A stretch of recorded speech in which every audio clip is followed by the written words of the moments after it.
जय माँ काली। तो जैसे कि आप सबको पता है कि 11 जुलाई से सावन का महीना शुरू हो रहा है। तो आप सभी को इस सावन के महीने की बहुत बहुत शुभकामनाएं। तो आज का ये वीडियो बहुत ही ज़्यादा खास होने वाला है, क्योंकि आज के इस वीडियो में मैं आपको बताऊंगी गोगा जहारवीर जी की साधना, और इसके साथ ही मैं आपको गोगा जहारवीर जी का एक शाबर मंत्र भी बताऊंगी, और इसके साथ ही मैं आपको नियम भी बताऊंगी कि आपको गोगा जहारवीर जी की साधना में किन किन नियमों का पालन करना है, किस तरीके से आपको मंत्र जाप करना है, और किस तरीके से ये साधना होगी, कितने दिन की साधना होगी, किस तरीके से आपको क्या करना है। क्योंकि अगर आप इस साधना को करते हैं, गोगा जहारवीर जी आपसे बहुत ही ज़्यादा प्रसन्न होंगे। क्योंकि जैसे कि आप सबको पता है कि जो शाबर मंत्र होते हैं, शाबर मंत्रों के द्वारा आप जिस भी देवी देवता का मंत्र जाप करते हैं, वो देवी देवता बहुत ही ज़्यादा जल्दी प्रसन्न होते हैं और जागृत होते हैं। तो इसीलिए अगर आप भी इस मंत्र के बारे में जानना चाहते हैं, गोगा जहारवीर जी की साधना के बारे में जानना चाहते हैं, नियमों के बारे में जानना चाहते हैं, तो उसके लिए आपको वीडियो को एंड तक ज़रूर देखना होगा। और इसके साथ ही अगर आप हमारे चैनल पर भी नए हैं और हमारी वीडियो को पहली बार देख रहे हैं, तो हमारे चैनल को सब्सक्राइब करना बिल्कुल भी ना भूलें, और इसके साथ ही नोटिफिकेशन बेल को प्रेस करके ऑल पर भी ज़रूर क्लिक करें, ताकि इस प्रकार की जानकारियाँ सबसे पहले आप तक पहुँचे। तो चलिए वीडियो को शुरू करते हैं। तो जैसे कि आप सब जानते हैं कि जो ये सावन का महीना शुरू हो रहा है, इस सावन के महीने में गोगा जहारवीर जी की साधना की जाती है, गोगा जहारवीर जी की सेवा की जाती है। और जो सावन का महीना होता है, सावन के महीने के बाद भादों का महीना आता है। तो ये 2 महीने गोगा जहारवीर जी की साधना के लिए, गोगा जहारवीर जी की सेवा के लिए, गोगा जहारवीर जी को प्रसन्न करने के लिए बहुत ही ज़्यादा महत्वपूर्ण है। क्योंकि अगर आप पूरा साल गोगा जहारवीर जी की सेवा नहीं कर पाते या साधना नहीं कर पाते, या आपके पास समय नहीं होता इतना, तो अगर आप इन 2 महीने के दौरान गोगा जहारवीर जी की साधना कर लेते हैं, या उनकी सेवा कर लेते हैं, या उनको प्रसन्न कर लेते हैं, तो गोगा जहारवीर जी आप पर अपनी कृपा करते हैं और आपकी हर प्रकार से रक्षा करते हैं, आपके घर में सुख समृद्धि लाते हैं। तो इसीलिए अगर आप चाहें तो आप गोगा जहारवीर जी की साधना आप 40 दिन की भी कर सकते हैं, 41 दिन की भी कर सकते हैं, या अगर आपके पास इतना समय नहीं है तो आप 21 दिन की भी कर सकते हैं, 11 दिन की भी कर सकते हैं, 5 दिन की कर सकते हैं। यानी जितने भी दिन की आप गोगा जहारवीर जी की साधना करना चाहें आप कर सकते हैं। तो अब मैं आपको ये बता देती हूँ कि आपको किस तरीके से ये साधना करनी है। मान लीजिए अगर आप 11 दिन की साधना कर रहे हैं, तो जब पहला दिन आपका जो साधना का होगा, तो इस दिन आपको सुबह के समय आपको गोगा जहारवीर जी का अखंड दीपक प्रज्वलित करना होगा। यानी जितने दिन की भी आपकी साधना होगी, उतने दिन तक आपको गोगा जहारवीर जी का अखंड दीपक प्रज्वलित करना है। और दीपक आपको मिट्टी का आपको दीपक चाहिए होगा, और उसमें आप अपने सामर्थ्य अनुसार घी या तेल आप यूज़ कर सकते हैं। यानी अगर आपका सामर्थ्य है तो आप देसी घी का इस्तेमाल भी कर सकते हैं, लेकिन नहीं, अगर आपका इतना सामर्थ्य नहीं है तो आप ऐसे में तिल के तेल का भी यूज़ कर सकते हैं। और आपको बाती कलावे की बनानी होगी। तो जितने दिन की भी साधना है, आपको उतने दिन गोगा जहारवीर जी का अखंड दीपक प्रज्वलित करना है।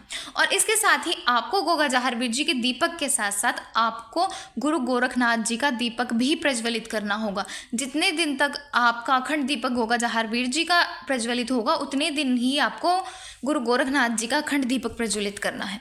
क्योंकि जब तक आप गुरु गोरखनाथ जी की पूजा नहीं करोगे, गुरु गोरखनाथ जी को प्रसन्न नहीं करोगे, तब तक गोगा जहारवीर जी की कृपा आपको कभी भी प्राप्त नहीं हो सकती।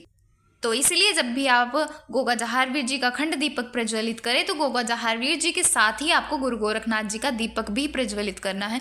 और गुरु गोरखनाथ जी का दीपक भी आप मिट्टी का इस्तेमाल करें, उसमें भी अपने सामर्थ्य अनुसार घी या तेल का इस्तेमाल करें, और कलावे की बाती डालें। अब इसके बाद अगला कार्य आपको ये करना है, आपको सुबह के समय आपको कपूर या अंग्यारी लेनी है। आपको कपूर या अंग्यारी पर गोगा जहारवीर जी को भोग देना है। पहले दिन आपको गोगा जहारवीर जी को खीर का भोग लगाना है, और थोड़ी सी खीर का भोग आप गुरु गोरखनाथ जी को भी लगा सकते हैं, और थोड़ी सी खीर आप गोगा जहारवीर जी के लिए बना लीजिए।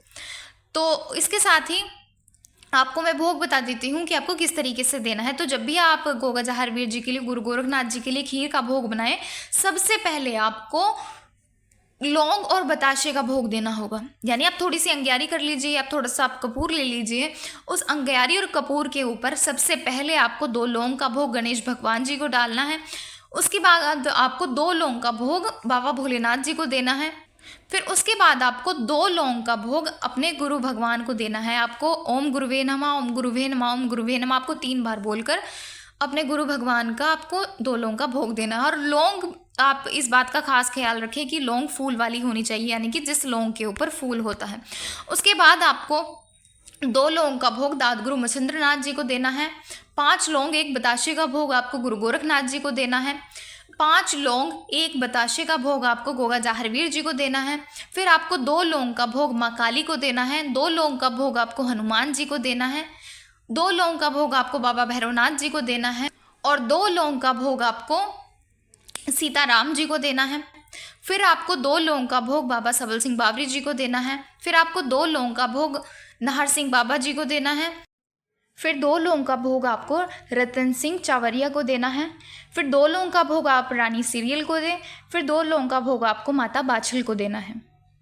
फिर आपको 2 लौंग का भोग गोगा जाहरवीर जी की सेना को देना है। आप 2 लौंग अपने हाथ में लीजिए और आप कहिए कि हे गोगा जाहरवीर जी की सेना 2 लौंग का भोग स्वीकार कर। और ये भोग इसलिए ज़रूरी है क्योंकि गोगा जाहरवीर जी के साथ उनकी सेना में जितनी भी शक्तियां हैं, जितनी भी शक्तियां उनके आदेश अनुसार कार्य करती है, ये 2 लौंग का भोग उनके लिए होगा। फिर उसके बाद आपको 2 लौंग का भोग अपने घर के कुल देवी और कुल देवता को दें। फिर 2 लौंग का भोग आप अपने ग्राम खेड़ा देवता को दें। और फिर आपको 2 लौंग का भोग चौराहे वाली माता को देना है।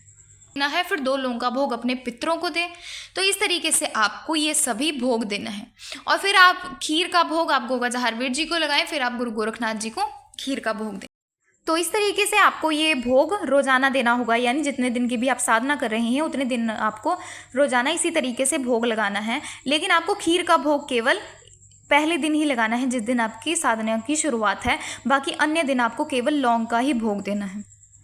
अब इसके बाद अगला कार्य आपको ये करना है कि आपको अपने सीधे हाथ में थोड़ा सा गंगा जल लेना है, 1 रुपये का सिक्का लेना है, थोड़े से पुष्प लेने हैं और थोड़ा सा अक्षत लेना है। और आप जितने भी दिन की आप साधना करना चाहते हैं आप गोगा जाहरवीर जी से कहें कि हे गोगा जाहरवीर जी महाराज, मेरा नाम ये है, मेरे पिता का नाम ये है, मैं यहाँ का रहने वाला हूँ, इस देश में रहता हूँ, मेरा गोत्र ये है। हे गोगा जाहरवीर जी, मैं आपको साक्षी मानकर, गुरु गोरखनाथ जी को साक्षी मानकर, अगर आपके गुरु हैं तो अपने गुरु को साक्षी माने, अगर आपके गुरु नहीं है तो कोई बात नहीं। तो इस तरीके से आप इनको साक्षी माने और कहें कि हे गोगा जाहरवीर जी, मैं आपके इतने दिन की साधना करने का संकल्प ले रहा हूँ। और अगर आपकी कोई इच्छा है या आपके घर में कोई समस्या है या आप किसी कार्य के लिए आप इस साधना को कर रहे हैं तो आप गोगा जाहरवीर जी से ये अरदास लगाएं और उस सारी सामग्री को, जो भी आपके हाथ में सामग्री है, गोगा जाहरवीर जी के चरणों में समर्पित कर दें। फिर उसके बाद आपको अगला कार्य ये करना है, आपको गोगा जाहरवीर जी के मंत्र का जाप करना होगा। और मंत्र आप अपनी स्क्रीन पर देख सकते हैं। ये गोगा जाहरवीर जी का शाबर मंत्र है और ये बहुत ही ज़्यादा पावरफुल मंत्र है। और इस मंत्र का आपको रोज़ाना आपको 11 माला जाप करना होगा। और 11 माला आप या तो आप सुबह के समय 5 माला का जाप कर लीजिए या शाम के समय आप 6 माला का जाप कर लीजिए। इस तरीके से आपको रोज़ाना 11 माला का जाप करना है। और माला होगी रुद्राक्ष की माला। और रुद्राक्ष की माला के ऊपर जाप करने से पहले, यानी अगर आप माला का जाप करते रहते हैं, आपके पास माला है तो आप उसी माला से कर लीजिए। लेकिन अगर आप नई माला खरीद कर लेकर आ रहे हैं तो ऐसे में आपको माला का शुद्धिकरण करना होगा, तब जाकर आप माला से जाप करें। अगर आप जानना चाहते हैं कि माला का शुद्धिकरण किस तरीके से किया जाता है तो उसकी वीडियो भी मैंने अपलोड की हुई है। और एक बार मैं आपको ये मंत्र बोलकर दिखा देती हूँ कि किस प्रकार से ये मंत्र है। आप ध्यान से सुन लीजिए। धन धन गोगा मंडली, धन धन गोगा सुल्तान, पर्वत धूना धूमिया, गोगा चढ़े जहान, गोगा संधि कोठड़ी, मली विशियर नाग, साधु चले वनखंडी, आ करके तमाम, सारे हाथ निवाम दे सीता के प्रभु राम, दाएं मोड़े ऊपर काल का, बाएं चले हनुमान, माथे ऊपर नार सिंह, तू ना गोगा सुल्तान, फूरो मंत्र ईश्वरीय वाचा, देखो गोगा जाहरवीर जी तेरे शब्द का तमाशा, आदेश आदेश आदेश, गोगा जाहरवीर जी को आदेश। तो इस तरीके से है ये मंत्र। तो इस मंत्र की आपको 11 माला रोजाना जाप करनी होगी, यानी जितने भी दिन की आप साधना कर रहे हैं। और जब भी आप गोगा जाहरवीर जी का यह मंत्र जाप करें तो गोगा जाहरवीर जी का मंत्र जाप करने से पहले आपको गुरु गोरखनाथ जी के मंत्र की 1 माला का जाप करना होगा। और मंत्र आप सुन लीजिए। मंत्र है ओम चैतन्य गोरक्षनाथाय नमः। तो इस मंत्र का आपको 1 माला का जाप करना है। जब भी आप गोगा जाहरवीर जी के मंत्र का जाप करेंगे तो सबसे पहले आपको गुरु गोरखनाथ जी की 1 माला का जाप करना है। और भोग आपको केवल सुबह के समय ही देना है, शाम के समय आप केवल जाप कर सकते हैं। और इसके साथ ही जब आपकी साधना का आखिरी दिन होगा तो उस दिन आपको गोगा जाहरवीर जी का आपको हवन करना होगा और हवन आपको लौंग का करना है। और हवन किस तरीके से करना है वैसे तो मैंने अपने चैनल पर बताया हुआ है, वीडियो आप देख सकते हैं हमारे चैनल पर जाकर के किस तरीके से लौंग का हवन किया जाता है, और मैं अलग से वीडियो भी बनाकर अपलोड कर दूँगी। तो इस तरीके से आप ये साधना कर सकते हैं। और साधना के नियम मैं आपको बता देती हूँ कि आपको भूमि शयन करना है, यानी कि आप जमीन पर आपको सोना है, और इसके साथ ही आप स्वच्छता से रहें, यानी कि स्वच्छ वस्त्र पहने, नहा धोकर आप जब भी पूजा के लिए बैठे तो आपको नहाना है, यानी सुबह आप मंत्र जाप करेंगे, पूजा करेंगे तो आपको सुबह भी नहाना है और शाम के समय भी आपको नहाना है। और रोजाना स्वच्छ वस्त्र डालें, और हो सके तो आप गोगा जाहरवीर जी की माड़ी पर जाएं, वहाँ पर जाकर आप सेवा कर सकते हैं। और इसके साथ ही आपको, अगर आप चाहें तो आप व्रत भी धारण कर सकते हैं, यानी आप व्रत रख के भी साधना को कर सकते हैं, और आप एक समय भोजन खाकर भी साधना को कर सकते हैं, यानी आप शाम के समय भी भोजन कर सकते हैं। अगर आप चाहें तो व्रत भी रख सकते हैं, लेकिन अगर आप व्रत नहीं रख सकते या आप एक समय भोजन नहीं कर सकते तो आप नॉर्मल खाना खा सकते हैं, लेकिन आपको मांस मदिरा इन सब चीज़ों का आपको सेवन नहीं करना है। और हो सके तो आप लहसुन प्याज का भी प्रयोग ना करें। अब इसके बाद अगला नियम यह है कि आपको ब्रह्मचर्य का पालन करना है, और अपने तन मन से आपको शुद्ध रहना है, यानी मन में भी आपको उल्टे सीधे विचार नहीं लेकर आने हैं, ना ही किसी के बारे में कोई गलत विचार रखने हैं, ना ही किसी को गलत कहना है। और अगला नियम ये है कि आपको अपने बाल या नाखून नहीं काटने हैं, और आपको अन्य किसी व्यक्ति के घर का भोजन ग्रहण नहीं करना है, यानी चाहे आपका कोई रिश्तेदार है, चाहे आपका कोई पड़ोसी है, सगा संबंधी है, आपको किसी के भी घर का कोई भी भोजन नहीं खाना, ना ही आपको उनके घर से आई हुई मिठाई खानी है, ना ही फल खाना है। आप जो कुछ भी बनाएं अपने घर में ही बनाएं, यहाँ तक कि आपको किसी के घर का पानी भी नहीं पीना है होगा। तो इस तरीके से थी ये साधना के नियम, और किस तरीके से मंत्र है, किस तरीके से आपको जाप करना है। तो आशा है आपको जानकारी पसंद आई होगी। तो अगर आपको जानकारी पसंद आई है तो वीडियो को लाइक करें, ज़्यादा से ज़्यादा लोगों तक शेयर करें। तो चलिए मिलते हैं अगले वीडियो में कुछ नई जानकारी के साथ। जय मां।